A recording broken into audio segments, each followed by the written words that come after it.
విజయనగరం జిల్లా రాంబంద్రపురం మండలం కొండ కేంగువల పంచాయతీ పరిధిలోని జీలిక వలసకు రహదారి లేక గిరిజనులు తీవ్ర అవస్థలు పడుతున్నారు. జీలిక వలస నుంచి కొండ కేంగువ పంచాయతీకి రావాలంటే 4 కిలోమీటర్ల మేర మట్టి రోడ్డుపైనే ప్రయాణించాలి. చిన్నపాటి వర్షం పడితే చాలు ఈ రహదారి బురదమయమవుతోంది. రోడ్డు లేకపోవడంతో కార్లు, అంబులెన్స్లు వెళ్లలేవు. బైక్పై వెళ్లాలంటే చాలా సాహసమనే చెప్పాలి. స్కిడ్ అయితే అంతే సంగతులు. దెబ్బలు తగలడం ఖాయంగా కనిపిస్తోంది. పోనీ సైకిల్పై వెళ్దామంటే బురద మట్టంతా సైకిల్ టైర్లకు అతుక్కుపోతోంది. కాలినడకన వెళ్లే వారికి సైతం ఇబ్బందులు తప్పట్లేదు. అడుగు తడబడితే జారి పడిపోవడం ఖాయం.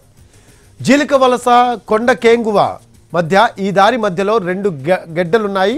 దీంతో వర్షాకాలంలో విద్యార్థులు ఇళ్లకే పరిమితం కావాల్సి వస్తోంది.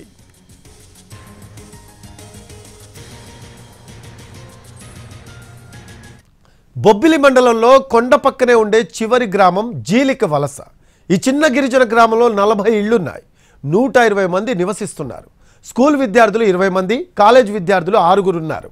2 కిలోమీటర్ల దూరంలో ఉన్న జమ్ము వలస స్కూల్కు వెళ్ళాలి అంటే 2 గెడ్డలు దాటాల్సిందే. జీలిక వలస వాసులు నిత్యావసర సరుకులు, మందులు కొనుక్కోవాలనుకున్నా, పంట చేలకు ఎరువులు వేయాలనుకున్నా ఈ మట్టి దారి తప్ప మరో దారి లేదు. రోగులు, గర్భిణీలను హాస్పిటల్కు తీసుకువెళ్లాలంటే చాలా కష్టం. 108 అంబులెన్స్ ఈ మారుమూల గిరిజన గ్రామానికి రాదు.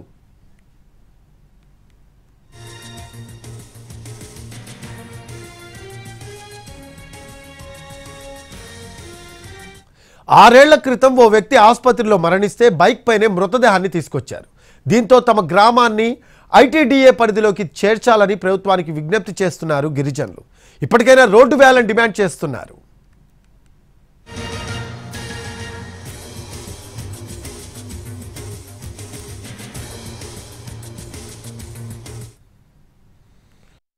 వెళ్తున్నాం. పిల్లలు దగ్గర 10 మంది పిల్లలు వెళ్తున్నారు.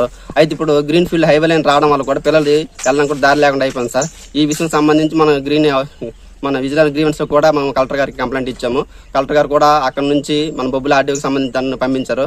వారు కూడా ఈ మధ్యన వస్తామని ఇంకా రాలేదు సార్. ఎంక్వైరీ కోసం చాలా ఇబ్బంది పడుతుంది సార్. మాకు మెయిన్ ఈ రోడ్డు లేకపోవడం వల్ల మాకు సంపాదన అనేది ఉండట్లేదు సార్. బయట పనులకి వెళ్ళడానికి ఇబ్బంది అయిపోతున్నాము. ప్రెగ్నెన్సీలు అయితే హాస్పిటల్ తీసుకెళ్ళడానికి చాలా ఇబ్బంది పడుతుంది. ఇంత ముందు కూడా చాలా సంఘటన చనిపోవడం కూడా జరిగింది.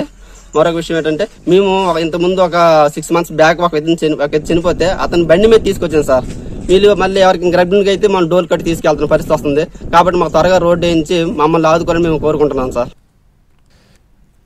జీలిక వలస నుంచి చిన్నారులు స్కూలుకు వెళ్ళాలి అంటే 2 కిలోమీటర్లు బురదలో నడిచి వెళ్లాల్సిందే. దారిలో తమ పిల్లలను 2 గెడ్డలను దాటించాల్సి వస్తుందని వాపోతున్నారు తల్లిదండ్రులు. వర్షాకాలంలో గెడ్డలు పొంగి ప్రవహిస్తే ఊర్లో నుంచి బయటకు రాలేని పరిస్థితి ఉంటుంది. దీంతో సెలవు పెట్టి స్కూల్, కాలేజీకి వెళ్ళట్లేదు అని వాపోతున్నారు తల్లిదండ్రులు.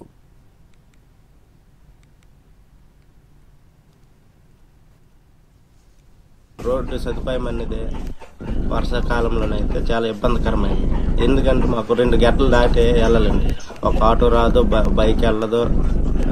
దాని చేత స్కూల్ పిల్లలు కూడా వెళ్ళడానికి మాకు కష్టమేనండి.